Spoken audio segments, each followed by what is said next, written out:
좋은 계절입니다. 날은 지금 조금 쌀쌀하지만 그러나 정말 봄날 되었습니다. 이 봄날 되면 다들 희망을 가지기도 하고 꿈들을 가지기도 합니다. 어떤 희망을 가지는가 하면 뭔가 잘 될 것이다, 봄날 될 것이다, 봄날 같을 것이다. 그리고 또 어떤 사람들은 이런 이야기도 하더라고요. 꽃길만 걷게 해줄게. 결혼하는 이 친구들이 상대방에게 나 이제부터 당신에게 꽃길만 걷게 해줄게. 거짓말입니다. 그렇죠, 그죠? 꽃길만 걸을 수가 없습니다. 요즘 이제 우리가 쓰는 말 중에 희망 고문이라는 말이 있습니다. 오늘 설교 제목인데요. 이 희망 고문이란 말은 뭔가 하면 거짓된 희망으로 오히려 괴로움을 주는 행위. 잘 될 거야, 괜찮아질 거야, 참아. 그런데 그게 고문이라는 것입니다. 언제까지 참아야 되고 언제까지 그래야 되는지.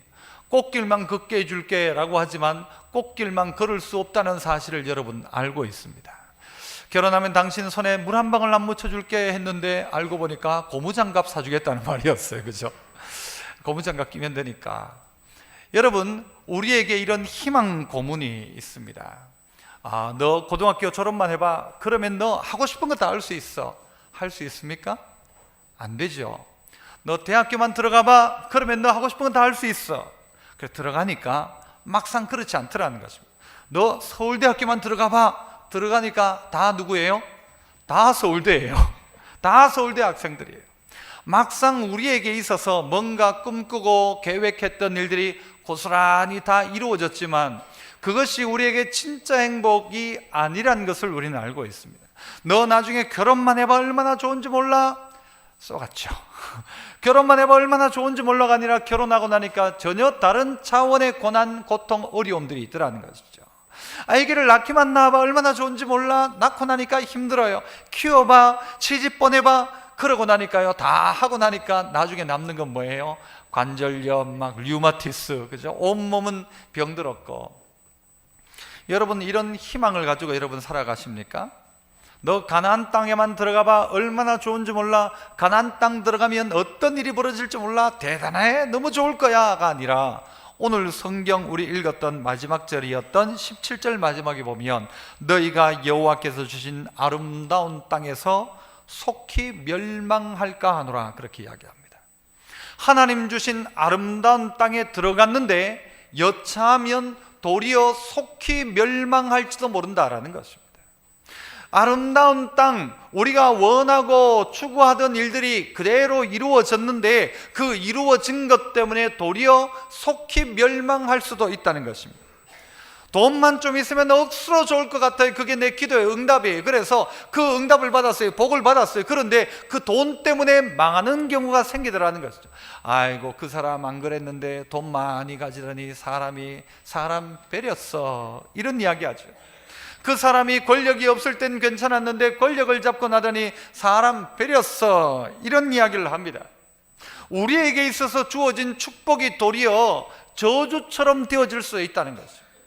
우리에게 축복이라는 것이, 우리가 원하는 것이, 우리가 희망했던 것이 이루어졌는데 그게 도리어 우리를 망하게 만들 수도 있다는 사실을 알아야 합니다. 정말 우리는 이 신앙이 우리의 희망 고문으로 빠져질 수도 있다는 것이죠. 교회 다니면 결혼도 하고 잘 되고 이렇게 잘 돼, 복 받을 거야 라고 하는데 아닌 경우를 우리는 봅니다. 교회 다닌다고 다 되는 것이 아닌 것을 우리가 알고 있죠. 희망 고문에 빠져 있지 않고 우리가 제대로 된 점검을 한다면 이 가나안 땅의 복이 진짜 복이 되지만, 그냥 우리가 막연히 생각하고 있는 좋아질 거야, 잘 될 거야, 꽃이 필 거야, 꽃길만 걸을 거야, 여러분 그것 가지고 우리의 인생에 진짜 꽃길은 오지 않는다는 것입니다. 우리에게 주어진 이 가나안 땅을 어떻게 살아갈까?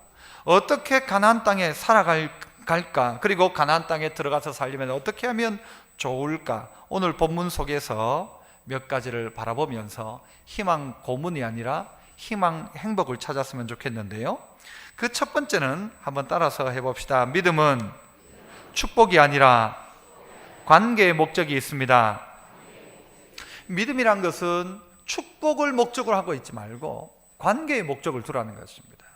내가 결혼해서 뭔가를 얻어야지 하는 그 얻는 게 아니라 관계인 것입니다. 함께 살고 함께 누리고 함께 경험하는 이 관계가 우리의 목적이 되어야 되는데, 믿음의 목적을 어디 두는가 하면 여러분이 축복에다가 목적을 두는 거예요. 그래서 뭔가를 받으려고 하는 거예요. 그래서 하나님께 있는 거기에 있는 꽃감을 하나씩 다 빼먹는 거예요. 다 빼먹고 나면 하나님 찾아가지도 않는 거죠. 부모가 자식에게 유산 또 물려주지 말라고 하죠. 끝까지 유산 물려주지 말래요. 유산 다 물려주면요, 아들 자식 안 찾아온답니다. 마치 하나님께도 그렇게 하는 거에 관계가 아니라 그거 싹 빼먹고 싶어가지고 거기에 있는 복을 내가 다 가지고 나면 하나님도 필요 없는 거예요. 그래서 여러분, 제가 이렇게 여러분에게 한번 여쭤봅시다. 여러분에게 정말 원하는 돈이 원하는 만큼 하나님이 주신다면 한 얼마 정도로 할까요? 한 100억 할까요? 1000억 할까요? 한 1000억 있으면 여러분은 신앙생활을 더 잘할 것 같습니까? 아니면 신앙생활을 못할 것 같습니까? 지난 금요일에 한 1000억이 들어왔어. 갑자기 신앙생활을 훨씬 잘할 것 같습니까? 못할 것 같습니까? 목사님, 그럴 일이 없습니다. 하지만 생각해보세요. 잘할 것 같아요? 못할 것 같아요? 제일 먼저 고민이 뭔지 아세요? 1000억을 받았으면 11조를 얼마 해야 돼요? 이거를 100억을 할까 말까, 여기부터 고민일지 모를 거예요. 여러분이 대답 못하면 제가 대답해 볼까요? 제가 1000억을 가진다면 저는 신앙생활을 더 잘할 것 같습니까? 못할 것 같습니까? 목사님은 아마 더 잘할, 너무 과대평가도 하지 마시고 과소평가도 하지 마시고, 제게 만약 갑자기 1000억이 생기면요, 글쎄요입니다. 더 잘해야 맞죠. 그 복을 받았으면 더 잘해야 맞죠. 그런데 만약 저한테 1000억이 생긴다면요, 오늘 누구 성도가 저보고 목사님 막 그럴 수 있습니까? 하면 차프란 말이에요. 이 교회 말고 막 딴 데 저 어디 가서 막 지어가지고 덜 좋은 교회 하나 지어가지고 그렇게 안 하겠어요? 신앙생활이 훨씬 더 잘못된 길로 갈 가능성이 많다고 저는 생각합니다. 갑작스럽게 그 사람에게 돈이 원하는 만큼 이상의 돈이 생기면 그 사람 그거 감당 못하고요, 영적으로도 타락하기 시작하는 것을 우리가 보게 되어집니다. 하나님도 그것을 아셨던 것 같아요. 그래서 하나님이 가나안 땅으로 이스라엘 백성들을 인도하시는데, 가나안 땅 주변에 보면 전부 다 산유국들이 많아요. 거의 막 팥다면 기름 나와요. 그런데 이스라엘만큼은 기름이 안 나와요. 하나님이 이스라엘 백성들 보고 말씀하시기를, 야들아, 나도 몰랐다. 나도 그런 줄 알았나? 나도 몰랐다. 그러셨습니까? 그러셨을까요? 하나님 몰라서 가나안 땅 요 자리에 보내셨을까요? 알고 보내셨을까요? 알고 보냈다는 것이죠. 남들이 생각할 때는요, 엄청난 막 기름이 펑펑 터져 나오면 좋을 것 같은데, 하나님은 그 땅이 아니라 아무것도 없는 그 땅으로 인도하시더라는 것이죠. 그러면서 뭐라고 이야기해요? 10절에 보면 네가 들어가 차지하려는 땅은 네가 나온 애굽 땅하고는 다르다. 네가 나왔던 애굽 땅은 어땠는가 하면 발로 물레방아 같은 것을 밟으면 이 물들이, 나일강에 있는 물들을 전부 다 밭으로 다 가지고 올 수 있었던 거예요. 그게 애굽이었다는 것입니다. 애굽 땅에는 물이 넘쳐나니까요, 그냥 발로 밟으면 강에 있는 물을 전부 다 퍼올릴 수 있어요. 그런데 네가 들어가는 가나안 땅은 그렇지 않다. 네가 들어가는 가나안 땅은 어떻다고 이야기하는가 하면요, 산과 골짜기가 있다. 그리고 그 땅들은 어떤 땅인가 하면 비가 오면 비를 전부 다 흡수하는 땅이다. 흡수한다는 말은요, 잘 머금고 있다는 의미보다가는 이 전부 다 쭉쭉쭉쭉 빠져나가는 거예요. 물을 좀 머금고 있고 습기가 있어야 했는데 전부 다 빠져나가는 거예요. 사실은 마치 그런 의미인 것이죠. 왜 하필 그런 땅으로 하나님 우리를 보내셨을까? 그 땅에서 요구하는 하나님의 뜻은 무엇일까? 가나안 땅 들어갔는데, 목적하는 바를 이루었는데 그것보다 더 중요한 게 있다는 것이죠. 뭡니까? 축복이 아니라 관계다. 이것 통하여서 너와 내가 해야 될 일은 뭔가 하면 관계라는 것입니다. 어릴 때 제가 어딘가 여행을 갔다 오거나 하면 제 손에 뭐가 들려 있습니까? 선물이 들려 있죠. 그런데 막상 제 아이가 와가지고는 제 얼굴은 번쩍만쩍하면서 제 손에 들려진 선물만 탁 뺏어가지고 지방으로 들어가서 장난감을 조립하고 아빠를 보질 않는다. 그렇다면 제가 다음에 사올까요? 안 사올까요? 다음에 선물 사올까요? 안 사올까요? 전 사옵니다. 왜요? 나는 원하는 게 뭐예요? 관계인 거예요. 관계. 아들은 원하는 게 뭐예요? 그 선물일지 몰라요. 그러나 내가 원하는 건 관계란 말이에요. 너와 내가 중요한 것은 네가 내 손에 있는 것, 이 축복을 가로채 가는 것이 아니라 이 축복을 준 분이 누군지를 아는 게 더 중요하다. 그 지난주에 나누었던 것처럼 우리에겐 뭐예요? 신분이란 말이죠. 관계란 말이죠. 그런데 이 관계는 등한시하고 축복에만 믿음에 관심이 있어요. 그래서 어쨌든지 이렇게 해서 이것만 얻으면 다라고 생각하면 그건 뭐예요? 희망 고문이라는 거죠. 이게 다 아닌데, 이게 다가 아닌데, 이것이 행복이 아닌데. 그래서 사람들은 이야기하죠. 행복은 어떤 목적지에 있는 게 아니고 행복은 과정이라고 이야기합니다. 내가 뭔가를 딱 얻을 그때가 아니라 얻는 과정이 행복한 거죠. 먹을 때 행복도 있지만 먹을 걸 준비하고 그때 행복이 있는 것이고, 산 꼭대기에 설 때 행복보다는 올라갈 때 행복을 누리지 않으면 꼭대기에서도 그 행복 아니죠. 과정의 행복을 찾아야 한다는 것이죠. 그게 무엇입니까? 축복이라는 가나안 땅이 아니라 중요한 건 뭐라고요? 하나님과 관계란 말입니다. 그래서 오늘 우리 성경 8절과 9절을 보면, 그러므로 너희는 내가 오늘 너희에게 명하는 모든 명령을 지키라 그래요. 모든 명령을 지키라. 그리하면 너희가 강성할 것이요 너희가 건너가 차지할 땅에 들어가서 그것을 차지할 것이다.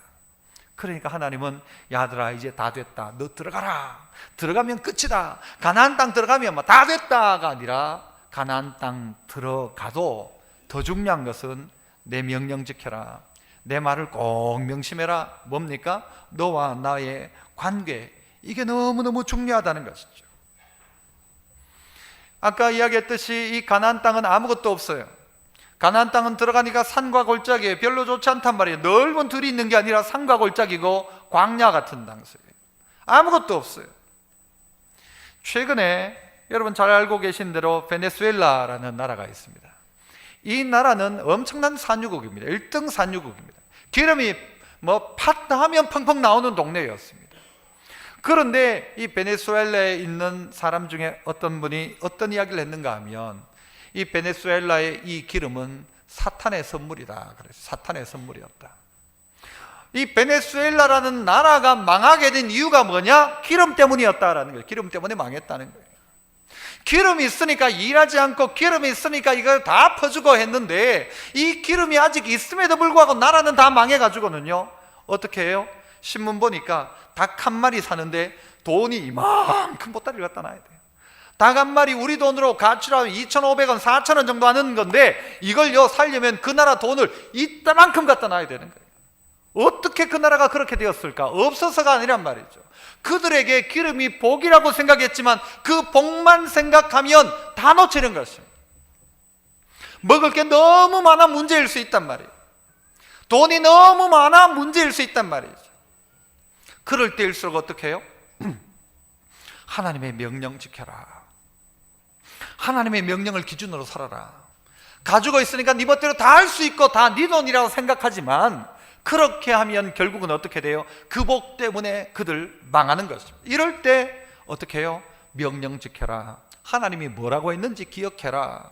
아니면 복 때문에 망한다. 가나안 땅 들어가서 그 아름다운 땅을 차지하고는 아름다운 땅에서 속히 멸망할 수 있다. 잘 될 것이라는 희망이 여러분에게 있는지 몰라도, 그러나 여러분 녹록지 않지 않습니까? 녹록지 않죠. 어떤 분들은 이 봄철이 되면 더 힘들어한다고 합니다. 남들은 다 꽃 구경 가고 좋은데요, 자기는 너무 힘든 거예요. 남들 다 좋아하니까 다 좋다고 하고 다 행복하다 하는데 나는 너무 힘든 거예요. 이게 현실이란 말이죠. 우리가 기억하고 추구해야 될 바가 뭔가 하면, 나 그거 가졌으면 행복하겠다가 아니라 주님과의 관계 다시 한번 점검하십시오. 믿음의 사람들이 해야 될 중요한 일입니다. 나는 주님과 어떤 관계 속에 있는가? 나와 주님과의 거리가 멀어지지 않았는가? D.L. 무디 목사님은 이런 이야기를 했어요. 네가 성경책을 가까이 하면 악으로부터 멀어질 수 있다. 하지만 네가 악과 가까워지면 너는 성경책으로부터, 말씀으로부터 멀어질 것이다 이야기했어요. 여러분은 어떻게, 무엇을 가까이 하고 있습니까? 성경을 가까이 합니까? 아니면 다른 것을 가까이 합니까? 여러분을 주도하는 것은 무엇입니까? 돈이 여러분을 주도합니까? 신앙이 여러분을 주도합니까? 하나님이 여러분을 주도하고 있습니까? 아니면 어떤 세상의 권세, 세상의 재미가 여러분을 주도하고 있습니까? 누가 여러분을 끌고 가고 있냔 말입니다. 축복 자체가 아니라 주시는 분이신 하나님과의 관계 회복, 이게 희망 고문이 아니라 희망이 행복으로 바뀔 수 있는 방법이라면 방법이라는 것이죠. 자, 두 번째는 또 한번 따라 해봅시다. 하나님의 부재가 아닌 임재를 경험하십시오. 뭐 한마디씩 던지는 것 같습니다만은요, 하나님의 부재가 아니라 하나님의 임재입니다. 우리는 하나님이 없다 생각하고 하나님이 없는 것처럼 생각하고, 마치 어디 방에 가면, 어디 사무실 가면 부재 중, 전화할 때도 부재 중 나오지만, 하나님은 부재 중인가 우리에게? 아니면 하나님의 임재가 우리에게 있는가? 자꾸 점검해 보아야 합니다. 하나님의 임재. 여러분이 가나안 땅의 특징이 뭔가 하면요, 강이 없다는 것이었어요. 애굽 땅에는 커다란 강이 있지만 이스라엘에는 강이 없어요. 큰 강이 없어요. 아니, 목사님, 그 요단강 있잖아요. 요단강은요 조그마한 또랑이에요. 또랑 같아요. 어쨌든 이스라엘 땅은 척박한 땅이란 말이죠. 그 땅이, 그런데 그 땅에서 살 수 있는 유일한 방법이 있다면 그게 뭘까? 어떻게 그 땅을 살아갈 수 있는가? 여러분 11절부터 보실게요. 다시, 너희가 건너가서 차지할 땅은 산과 골짜기에 서서 하늘에 내리는 비를 흡수하는 땅이요. 12절, 네 하나님 여호와께서 어떻게 하는 땅? 돌보아 주시는 땅이다. 이 가나안 땅의 가장 큰 특징은 뭔가 하면 강이 없다. 가장 큰 다른 특징은 뭔가 하면 하나님이 돌보신다. 하나님 돌보신다. 또 뭐랍니까? 연초부터 연말까지 네 하나님 여호와의 뭐가? 눈이 항상 그 위에 있느니라. 가나안 땅이 다른 것과 다른 점은 뭔가 하면 하나님이 돌보아 주시는 땅이더라. 연초부터 연말까지 여호와의 눈이 어디에? 항상 그 위에 있더라. 이게 차이점이라는 것이죠. 하나님의 임재가 있더라는 것이죠. 하나님 돌보신단 말이죠. 하나님 책임지고 보신다는 말이죠. 그러니까 하나님 어떻게 해요? 계속 성경 한번 보세요. 자, 13절, 내가 오늘 너에게 명하는 내 명령을 너희가 청종하고 여호와 사랑하고 마음 다하고 뜻 다하고 섬기면, 14절, 여호와께서 너희 땅에 뭐를요? 이른 비, 그 다음엔요 늦은 비를 어떻게? 적당한 때에 어떻게 하신대요? 내리시리니 너희가 곡식과 포도주와 기름을 얻을 것이요. 15절, 또 가축을 위하여 들에 풀이 나게 하시리니 네가 먹고 배부를 것이다. 이 가나안 땅은요, 다른 점이 뭐라고요? 하나님의 임재가 있더라. 하나님이 돌보시더라. 하나님이 보시더라. 하나님이 그들에게 이른 비를 주시고 늦은 비를 주시고 적당한 때에 내리게 하시더라. 애굽은 노력해야만 얻을 수 있는 것입니다. 물론 너무 잘된 땅이에요. 그러니까 발로 밟아가지고 물만 올리면, 내가 노력하면 충분히 먹고 살 수 있는 땅이에요. 그런데 가나안 땅은 절대 그럴 수 없는 땅이라는 것입니다. 물레방아를 돌리려고 해도 물이 없어요. 할 수 있는 방법 하나는 뭔가 하면 하나님이 어떻게 해요? 때를 따라 비를 내려주셔야 돼요. 파종할 수 있도록 하나님이 비를 내려주셔야 되고, 자라도록 비를 내려주셔야 되는데, 그렇지 않으면 전혀 방법이 없는 천수답이라는 것입니다. 하나님의 은혜가 없이 살아갈 수 없는 것, 바꾸면 하나님이 함께 하심으로 말미암아 충분히 살아갈 수 있는 곳, 먹고 살 수 있는 곳, 거기가 어딘가 하면 가장 적합한 자리가 가나안 땅이라는 것입니다. 하나님의 은혜 없이는 전혀 살아갈 수 없는 땅. 비가 와도 땅들이요, 이스라엘 가보시면 알지만요, 비가 한번 툭 가가지고 물이 철철 넘쳐도 쑥 빠져나갑니다. 그러니까 그 땅은 어떻게 자라고 하는가 하면요, 이 낮과 밤의 일교차가 크니까 이슬이 내립니다. 그러면 그 이슬을 머금고는요, 풀들이 자라도 큰 뿔이 별로 없고요, 전부 광야에 조그만 풀들이 올라와요. 그러면 그거 누가 먹는가 하면 그 양떼들이 그거 먹는 거예요. 그러면 그 양떼들이 그거 먹고는 어떻게 해요? 젖을 내죠. 그러니까 젖이 흐르는 땅. 그리고 그 땅 가운데 물이 별로 없지만요, 겨우 거기에 이제 이 대추 야자나무 같은 것들이 쭉 자라가지고는요 나오는데, 그게 꿀과 같이 단 거예요. 힘든 땅이에요. 쉽지 않은 땅이에요. 하지만 하나님이 때를 따라서 이른 비 늦은 비를 주시고, 때를 따라 비를 주시고, 때를 따라 풀이 자라게 하시더라. 우리나라 같으면요, 이런 표현 안 썼을 거예요. 풀이 자라게 한다, 이런 표현 안 쓰죠. 우리는 당연히 풀이 자라죠. 가만히 있어도 쑥도 자라고, 여러분 가만히 있어도 잡초들 다 자라죠. 그러나 이스라엘 땅은 그렇지 않습니다. 자라지 않습니다. 그런데 하나님 거기에 꼭 필요한 은혜들을 주시는데, 그 은혜가 하나님의 임재인 것을 경험하는 거예요. 하나님 도우신다, 하나님 우리 먹이신다, 만나를 먹으면서 하나님 우리에게 관심을 가지시고 우리에게 임재하시고 우리에게 역사하신다, 지금 이 순간도 하나님 나와 함께 하신다, 이 임재를 경험하는 것이란 말입니다. 하나님이 없는 게 아니란 말이죠. 가나안 땅이니까 더더욱 하나님의 임재를 경험하는 거예요. 애굽에 있을 땐 잘 몰랐어요. 농사 지으면서도 잘 몰랐죠. 잘 못 깨달았죠. 그러나 광야 같은 이 가나안 땅 들어오니까 이 하나님의 인도가 여기 있구나, 이거 깨닫게 하더라는 것이죠. 오늘 진정한 희망, 소망을 기대하고 있다면 여러분, 다른 게 아니라 하나님의 임재하심이 있어요. 예배 가운데서도 하나님이 나에게 말씀하시는 그 하나님을 만나는 시간들이 있어야 우리에게 진짜 이 희망이란 것이 소망으로 바뀌어진다는 것입니다. 그것 아니고 우리끼리 뭐라고 말해요? 믿습니다 한들 믿는다고 말한다고 되어지는 게 아니란 말이에요. 될 줄 믿습니다 한다고 여러분 될 줄 믿는 믿음이 있다고 되는 겁니까? 될 줄 믿는 믿음이 아니라 누구요? 하나님을 믿는 믿음이 있어야 되죠. 우리가 쓰는 말 중에 맞는 말이기도 하지만 잘못된 말이 뭔가 하면요, 꿈은 이루어진다. 사기예요, 사기. 꿈은 이루어집니까 진짜? 이루어진 몇 사람이 있을지 몰라도 수많은 사람들은 꿈이 안 이루어지고 있어요. 어떤 면에서 꿈이 이루어진다, 그 희망 고문입니다. 너 꿈만 꿔라, 그러면 이루어진다, 그 거짓말 아닙니까? 꿈을 꾼다는 말은 꿈에 합당한 삶을 살아간다는 말이죠. 우리 성도에게 가장 그 꿈에 합당한 삶은 뭔가 하면 하나님의 임재예요. 하나님의 도우심이에요. 하나님이 돌보신다, 하나님이 계속해서 그 자리를 지켜보신다, 하나님이 도우시니까 되어진다는 것이죠. 그 자리가 가나안 땅이라는 것입니다. 하나님의 임재 연습이라는 책이 있어요. 로렌스 형제가 쓴 책인데, 이 로렌스 형제는 사실은 참 이 수도사 중에서도 가장 밑에 있는 평수사였어요. 그러니까 하는 일이 뭔가 하면 접시 닦고 청소하고 이런 일을 하는 사람이었어요. 이가 전쟁에 참여했다가 부상을 입기도 했었어요. 그런데 옆에 있는 사람들이 보니까 이 가운데는 뭐가 있는가 하면 하나님의 임재가 늘 그들 가운데, 그 가운데 있더라는 거예요. 사람들이 보니까 야, 저 사람에게는 늘 하나님이 함께 하신다, 늘 하나님이 함께 한다. 뭘 보고 그걸 알았느냐? 그가 늘 하나님을 가까이 하고 있는 거죠.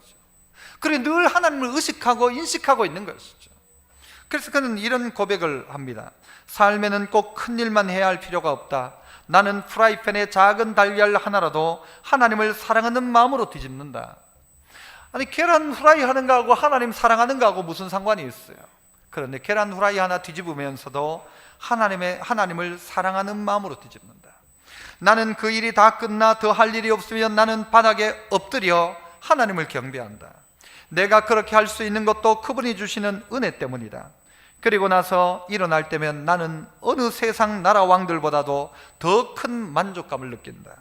설령 내가 아무것도 할 수 없다 해도 나는 하나님을 사랑하는 마음으로 방바닥에서 티끌 하나만 주워 올릴 수 있어도 만족할 것이다. 청소하면서도 그는 하나님의 임재를 경험하고, 어디 후라이 하나를 하면서도 또 다른 사람들의 또 평가를 들어보면요, 그는 신발을 수선하고 있을 때나 기도 모임을 하고 있을 때나 언제 어디서든지 하나님을 발견했다. 쉬고 있을 때도 그는 하나님과 함께였고, 지극히 일상적인 일들 속에서도 자신이 사랑하고 경배해야 될 똑같은 하나님을 발견했다. 남들이 그렇게 이야기를 합니다. 우리는 어떤가? 나는 어떤가? 나는 하나님의 임재를 경험하고 살아가는가? 오늘 이 예배에 참여하고 있으면서 나는 하나님의 임재를 느끼고 있는가? 하나님 오늘 내게 말씀하신다. 내가 오늘 하나님께 예배한다. 오늘 하나님이 나와 함께한다. 이 마음, 이 생각이 있는가? 그래서 하나님을 갈망하라는 그런 책들도 있습니다만은 이 갈망한다는 의미를 어떻게 보면 되는가 하면요, 우리가 숨을 꼭 참고 있으면은 어느 순간 숨이 펑 터지지 않습니까? 참을 수가 없잖아요. 그 마음으로 하나님을 갈망해라. 숨을 꼭 참고 있으면, 끝까지 참을 수 있으면요 다 죽죠. 그러나 죽을 수 없잖아요. 숨을 참다가 펑 터질 그때처럼 하나님을 갈망해라. 그런 마음으로 하나님 갈망해라. 다른 것 아무것도 필요 없고 하나님을 숨쉬고 느끼고 경험하는 이 갈망함이 내게 있는가? 그 갈망함을 가지라는 것이죠. 그래서 시편 기자는 뭐라고 이야기합니까? 내 영혼이 하나님의 궁정을 사모하여 쇠약하며 내 마음과 육체가 생존하시는 하나님께 부르짖나이다. 그렇죠. 내가 하나님을 갈망하는 거예요. 내가 하나님을 찾는 거예요. 내 영혼이 하나님 곧 생존하시는 하나님을 갈망하나니 내가 어느 때에 나아가서 하나님 앞에 배울고 하나님을 갈망하는 것입니다. 이 마음이 우리 안에 있으면 됩니다. 다른 희망 고문하지 말고 하나님을 갈망하시고 하나님의 임재를 자꾸 찾으십시오. 하나님, 그때 우리의 희망 고문이 아니라 희망이 행복으로 바뀔 수 있을 것입니다. 마지막 세 번째는요, 또 한번 따라 해봅니다. 신앙은 추억이 아니라 기억하는 것입니다. 어떤 이들은 그냥 추억으로 끝나는 신앙생활들이 있어요. 내 어릴 때 어땠고 옛날에 어땠고 그때를 가지고 그냥 오늘을 사는 거예요. 이스라엘 백성들도 애굽에 있을 때가 좋았다, 그때는 잘 먹었는데 이것도 먹었는데 저것도 먹었는데 자꾸 과거로 돌아가는 추억을 합니다. 그러나 신앙은 뭔가 하면 추억이 아니라 기억하는 것입니다. 뭘 기억하는 것입니까? 하나님이 행하셨던 일들을 기억하는 것이죠. 그래서 그 기억으로 오늘을 살고 내일을 여는 열쇠의 비밀번호가 거기에 있는 것입니다. 하나님 이렇게 하셨다, 그러므로 하나님 이렇게 하실 것이다. 이 믿음과 이것이 신앙이라는 것이죠. 추억이 아니라 기억이란 말입니다.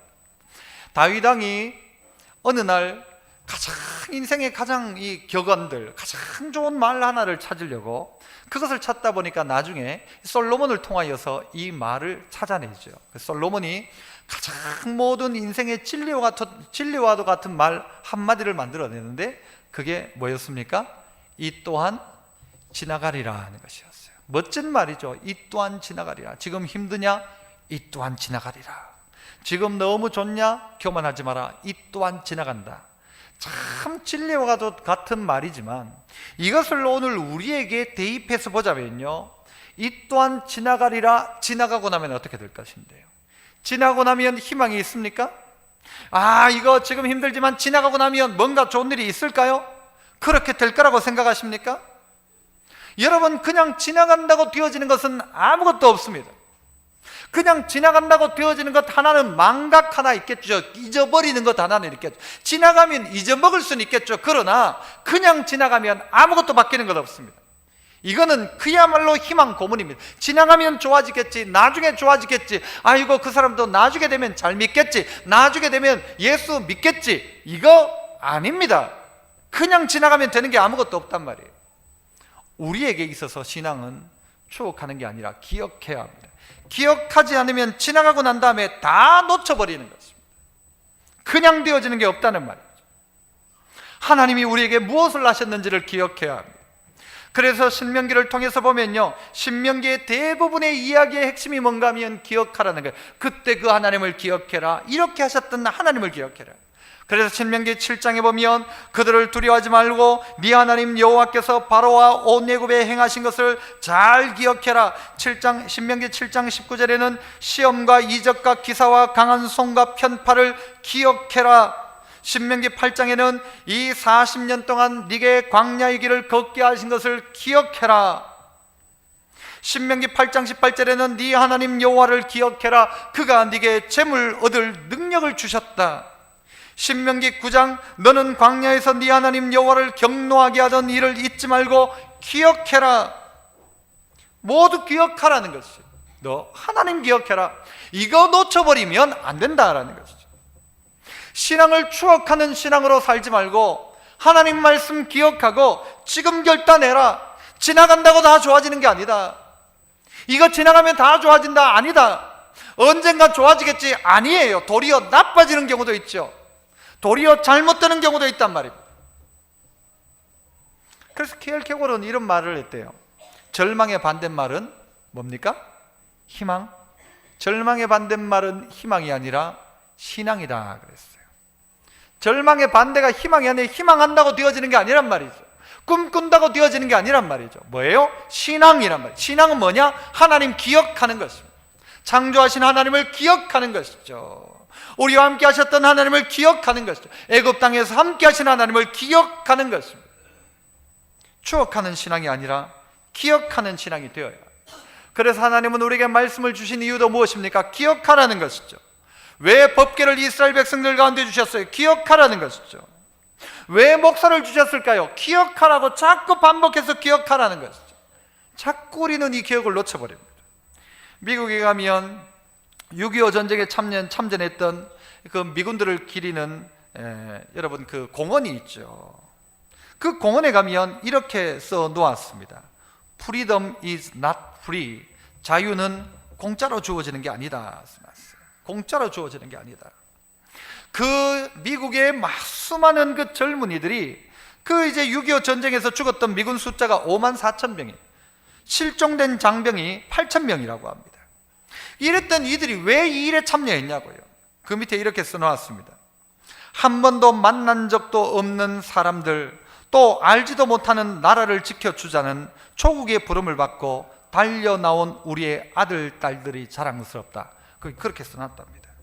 한 번도 만나본 적도 없는 한국 사람들을 위해서, 알지도 못하는 나라 한국을 위해서 정말 조국의 부르심 앞에 부름을 받고 달려와서 그 땅 위에 죽어간 수많은 그들을 기억하라는 것이죠. 그런데 그 공원의 이름이 어떻게 되어 있는가 하면 포같은 워라고, 6.25 전쟁을 잊혀진 전쟁이라고 그렇게 기록해 놓았어요. 왜 그렇게 기록했을까? 절대 잊지 말라는 말이죠.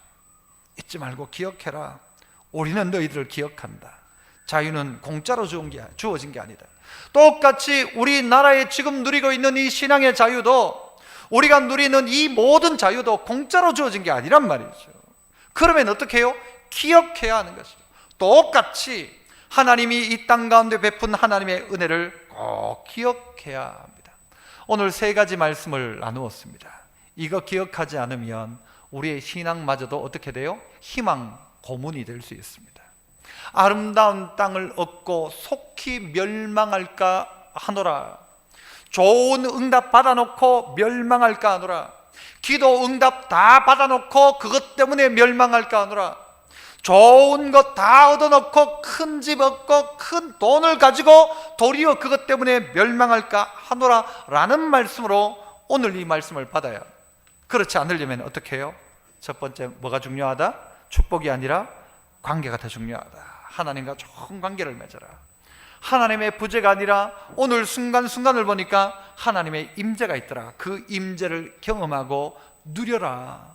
비가 올 때 하나님의 임재를 누리고, 바람 불 때도 하나님께서 이렇게 하시는구나, 하나님이 우리 먹고 살게 하시는구나, 하나님의 임재를 경험하라는 것이고, 마지막 세 번째는 뭐였어요? 신앙생활이 추억으로 하지 말고 기억해라. 기억하는 신앙생활을 해라.